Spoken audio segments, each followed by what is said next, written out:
Hi everyone, good morning. Welcome to my blog, and this is DJ Alvin.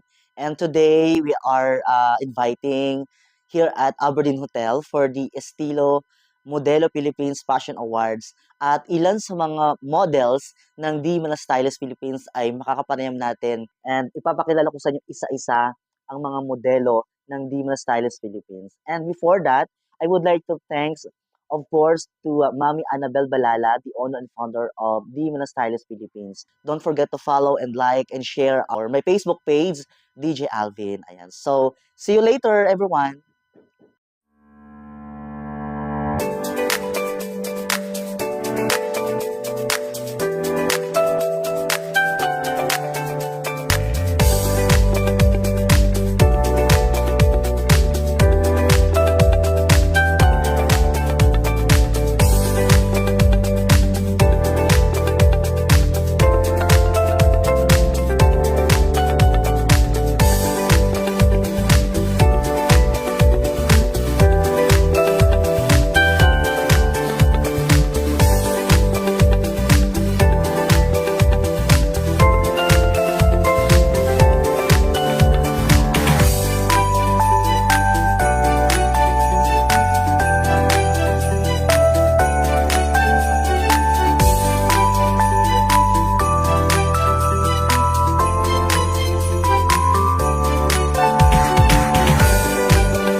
Good morning, lady. Hello po!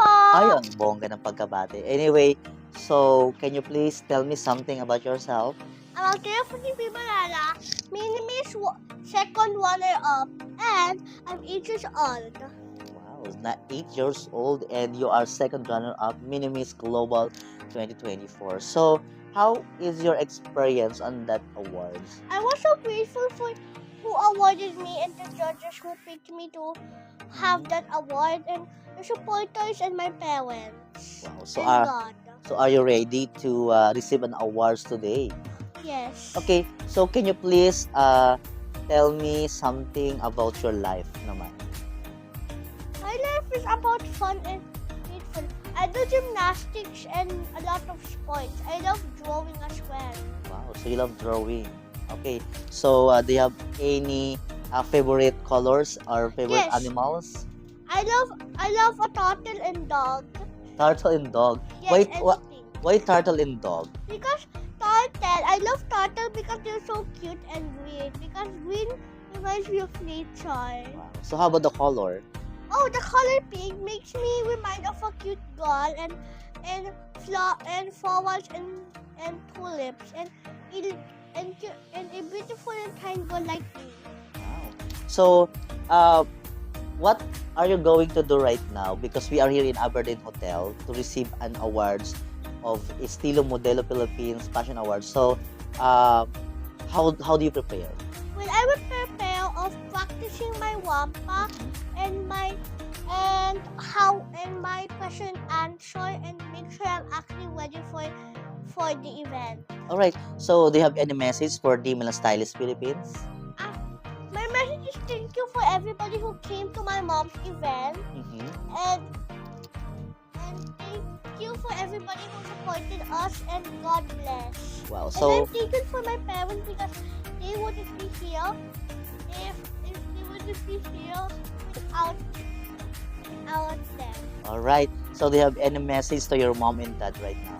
Yes, my message is they are so kind and I love them because they take care of me and my kuya and ate are so kind. Wow. And So, I love them not because they're pretty, just because